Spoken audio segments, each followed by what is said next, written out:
All right, so let's go over this review that we worked on in class today, right, from chapter P3 and P4, right? And this is in preparation for your test tomorrow. All right, so majority of the test is going to be on factoring, right? It'll just say factoring completely like it does here, right? So I'll walk you through every scenario that you might see. All right, so if you saw the other video that I put in my announcement over the weekend, right, you might have seen a table, right? In this table, right, and this is just to kind of guide us through it, right? So in this table, you might see 4 rows. Right, in the very top, the first thing you want to ask, is there a GCF? All right, if there is, you're going to take it out. And then the other cases that you're going to see are 2 terms, 3 terms, and 4 terms. And this is after you take out your GCF. For 2 terms, you're going to see either a difference of perfect squares,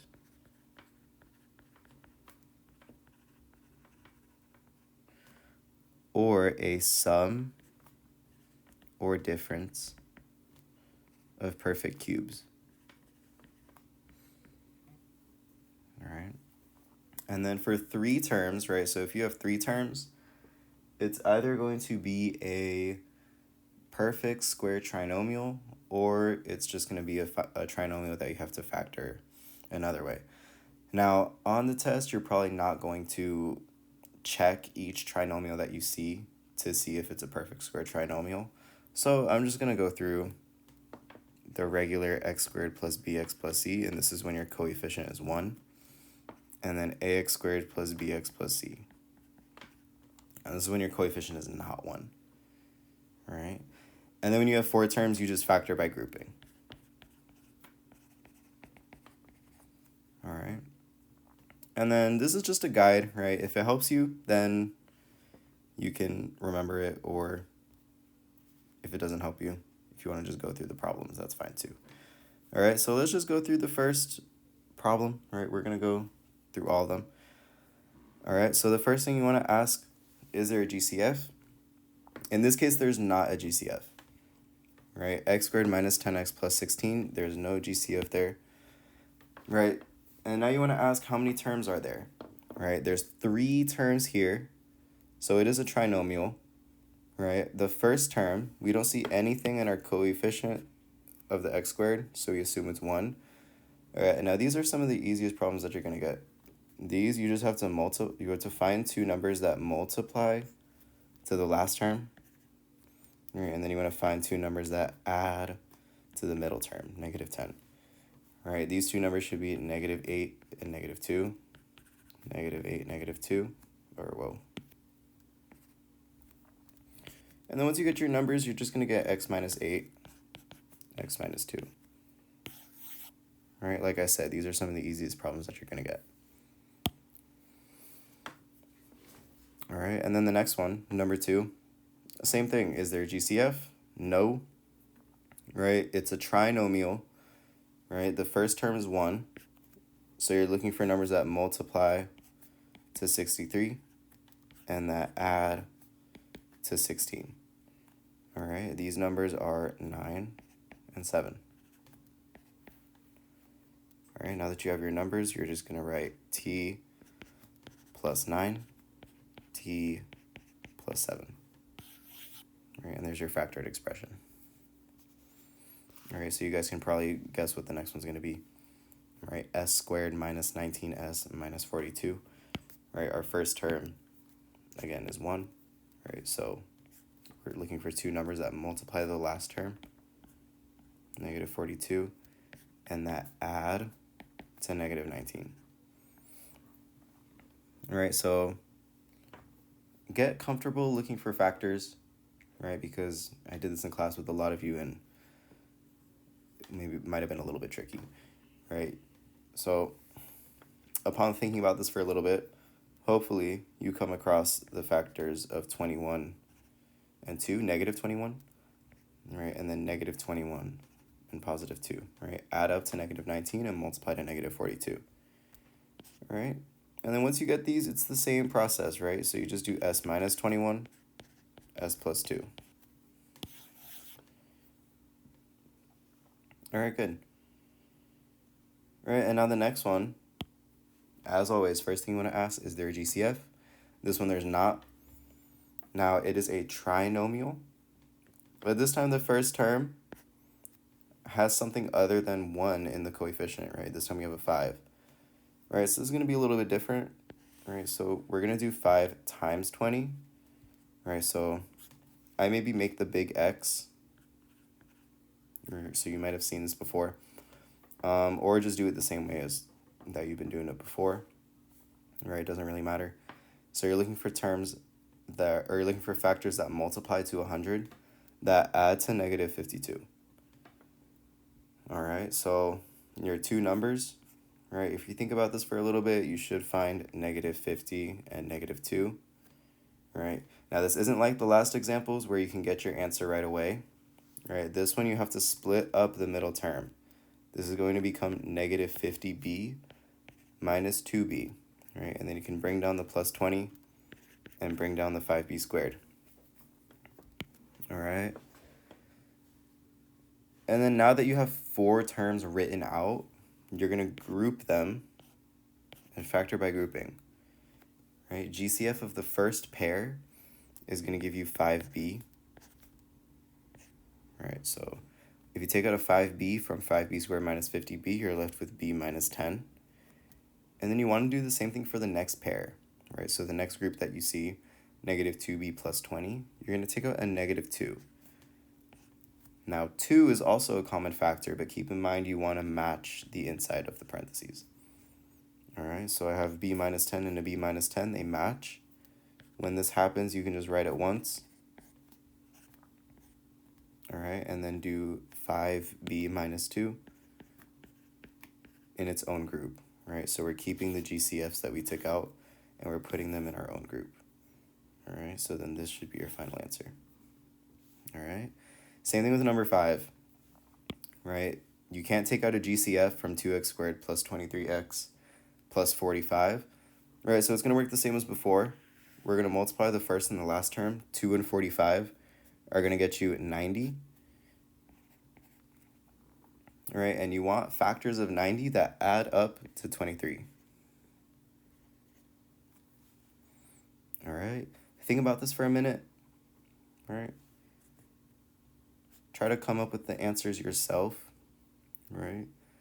Now, if you think about it for a minute, you should find positive 18, positive 5. All right, split up your middle term into 18x minus 5x, or plus 5x, sorry. And then bring down the plus 45, bring down the 2x squared. All right, and then you want to factor by grouping, right? Group the first two, group the second two. GCF of the first group is going to be 2x, right? So left over on the inside is going to be x plus 9. Right, and then if you're wondering how I got this x plus 9, right, this is just taking out the GCF. Whatever you get on the inside is what you get when you divide by the GCF to both terms. Right, dividing 2x squared by 2x, you're left with an x. And then dividing 18x by 2x, you're left with 9. All right, so that's always how these work. When you take out a GCF, all right, whatever's on the inside is what you get when you divide by the GCF. All right, so same thing with 5x plus 45. All right, the GCF here is 5. Right, so I'm going to write a plus 5. And then again, what's left over on the inside is what you get when you divide by 5. All right, so you also get an x plus 9. All right, they match, right? X plus 9 and x plus 9. When they match, you can write it once. And then in your other group, you're going to have 2x plus 5, right? The GCFs that you took out, right? This 2x and this plus 5. And it doesn't matter what order you write it in. You could write 2x plus 5 times x plus 9, right? That's fine, right? As long as you end up with these as your factors. All right, good. Next question, number 6, right? As always, first thing you want to ask, is there a GCF? All right, and this one there is. All right, you can take out a 2. Right, if you take out a 2, you're left with 5m squared plus 46m minus 40. All right, and then now on the inside you have a trinomial. All right, factoring trinomials, this is the case where we have a coefficient that's not 1 in front of the m squared, so we're going to multiply 5 times negative 40, all right, and I'll write it off to the side, is going to get you negative 200, and you want factors of negative 200 that add to positive 46. Again, think about this for a minute. All right, you should get positive 50 and negative 4. Right? As always, you're going to split up the middle term. This is going to become positive 50m minus 4m. And then you're going to bring down the minus 40 and the 5m squared plus. Right, and then don't forget about that plus 2 on the outside. Or no, the times 2 on the outside. This was your original GCF that you took out. All right, and then now on the inside, we split up the middle term to be 2 terms, so now we have 4 terms. All right, group the first 2, group the second 2. In the first group, we can take out a 5m, and then we're left with a m plus 10. In our second group, negative 4m minus 40, you can take out a negative 4, and then you still end up with an m plus 10. All right, and I'm still going to write the 2 on the outside. All right, and then now on the inside, we have an m plus 10 and an m plus 10. This just becomes m plus 10.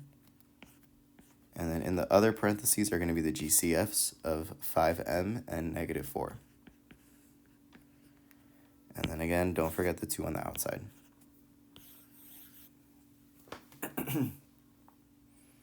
Right, so any GCF that we pull out, you need to keep it there. Right, I got a couple questions in class. Why can't you just get rid of it since you divided it out? Well, we're not really trying to divide here. We're taking out the greatest common factor. Right, and in order to get what's on the inside after you take out your greatest common factor is by dividing by that greatest common factor, so 2. All right, so we're not really trying to divide the entire thing by 2, we're just rewriting it. Right, writing the factor of 2 on the outside. All right, and then, good, that was it for that one, and now number 7. All right, first thing you want to ask, is there a GCF? In this case, there is. We can take out not only a 2, we can take out a 2x. All right, each of these have an x. Once we take out a 2x, we have 2x squared minus 4x plus 7. All right. And then on the inside is a trinomial, right, with our first term not equal to 1. All right, so we're going to do 2 times 7 is 14. And our middle term is negative 4. We're looking for numbers that multiply to 14 and add to negative 4. Well, positive 14 only has very few factors. All right, 1 and 14, 2 and 7. That's about it. And we can't really mess with any of them to get negative 4. All right, so there's nothing more that we can do to this, right? This is just your answer. All right, good. All right, and then the next one is another GCF, right? We can take out a GCF. That's always the first thing you want to look for, right? You can take out a GCF in each of these terms. You can take out a 6x cubed, and then left over on the inside is whatever you get when you divide each of these by 6x cubed. All right, so it should be 3x minus 4. And then 3x minus 4, I was going to ask if you can factor this as a difference of squares or a difference of cubes. You can't, right? So that hopefully that's clear. Right, you can't do anything more to this. This is your final answer. All right, now moving on to the next page. All right, starting at number 9. Again, you always want to ask, is there a greatest common factor? In number 9, there is not a greatest common factor. All right, so then you want to ask, how many terms are there? Here there are 4 terms. When you see 4 terms, factor by grouping. All right, group the first two, group the second two. Greatest common factor of the first group, or our first pair, all right, so 3k cubed minus k squared is going to be a k squared. All right, when you take out a k squared, you're left with 3k minus 1. All right, in our second group, we can take out a negative 3. When we take out a negative 3, we're left with 3k minus 1. All right, now notice that the insides match. All right, so then this is going to be the same as 3k minus 1. All right, just write it once, and then in another set of parentheses is going to be this k squared minus 3. All right, so the GCFs that you took out are going to go in their own group. All right, same thing with number 10. Right, check if there's a GCF that you can factor out. Right, in this one you can't factor out a GCF. Right, now count the number of terms. Here there are 4 terms. 4 terms you want to factor by grouping. Group the first two. Group the second two. All right, 10x cubed minus 8x squared. The GCF of that is going to be 2x squared. Right, and then left over, again, is going to be whatever you get when you divide by 2x squared. Right, and this one's going to be 5x minus 4. All right, now do the same thing with the next pair, 25x minus 20. You can take out a positive 5. And then left over is going to be whatever you get when you divide by 5. All right, so we get 5x minus 4. All right, now our groups are the same. When our groups match, we can write it once. And then in our other group is going to be the GCFs that we took out.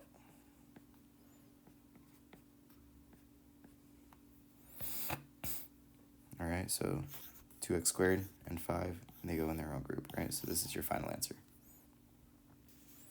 All right, same thing with number 11. There's no GCF here. Check if there's 4 terms. There are 4 terms. We can factor it by grouping. All right, 12n to the third power minus 4n to the second power. You can take out a 4n to the second power. And then you're left with 3n minus 1. In our second group, we can take out a negative 3. And then we're left with a 3n minus 1.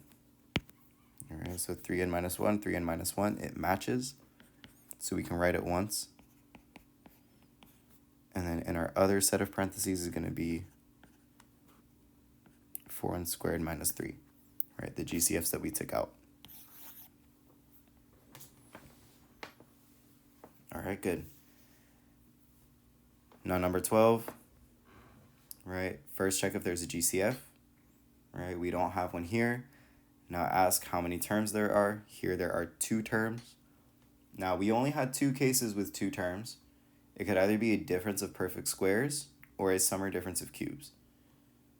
All right, so this one's going to be a difference of squares. All right, difference of squares is just going to be square root of the first, square root of the second. One gets a plus, one gets a minus. Right, so square root of x squared is x. So x and x are our first terms. Square root of 100 is 10. So 10 and 10 are our second terms. All right, simple as that. All right, same thing with number 13. There's no GCF in number 13. All right, so count the terms. There's only 2 terms here. It is a difference. 4y squared and 25 are perfect squares, so this is a difference of perfect squares. Right, and these are always 1 plus, 1 minus. Square root of the first, square root of the second. We get 2y, 2y, 5, and 5. All right, good. And now number 14, right, check if there's a GCF.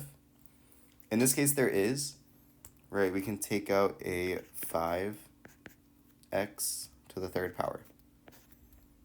And then whatever's left on the inside is what you get when you divide each of these by 5x to the third power. Right, so you should get 4x to the second power minus 9. And now check the inside. Is the inside a sum or difference of perfect cubes or a difference of squares? And it is. Right, we have a difference of squares. Right, so again, with these, you want to square root the first, square root the second. in your two parentheses, one gets a plus, one gets a minus. Square root the first, square root the second, you get 2x, 2x, 3, and 3. And then don't forget your GCF on the outside. All right, good. And then 18y minus 8y cubed. Again, check if there's a GCF. In this case, there is. You can take out a 2y. All right, so once you take out a 2y, divide everything by 2y. All right, then you get 9 minus 4y squared. The inside, can we factor that a little more? We can, right? This is a difference of squares. All right, so square root of 9, square root of 4y squared. Write your two parentheses, one gets a plus, one gets a minus. Square root of 9 is 3, square root of 4y squared is 2y. Okay, so 3 minus 2y, 3 plus 2y. And then don't forget the 2y on the outside.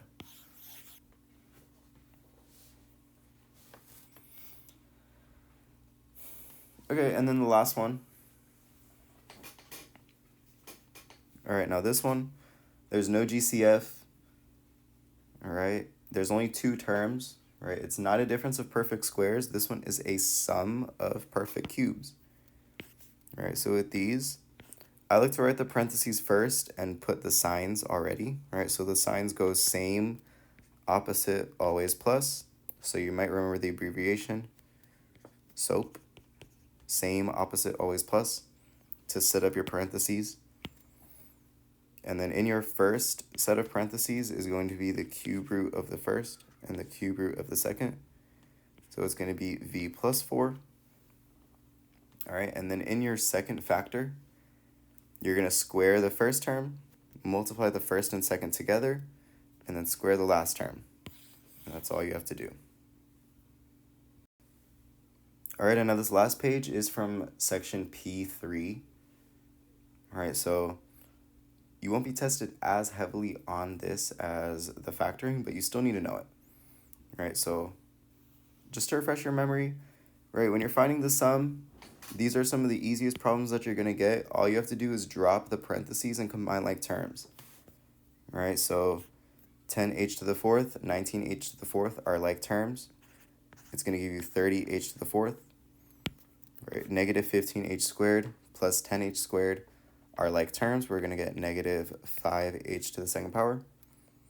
All right, and then 1 and negative 13 are like terms. We're going to get negative 12.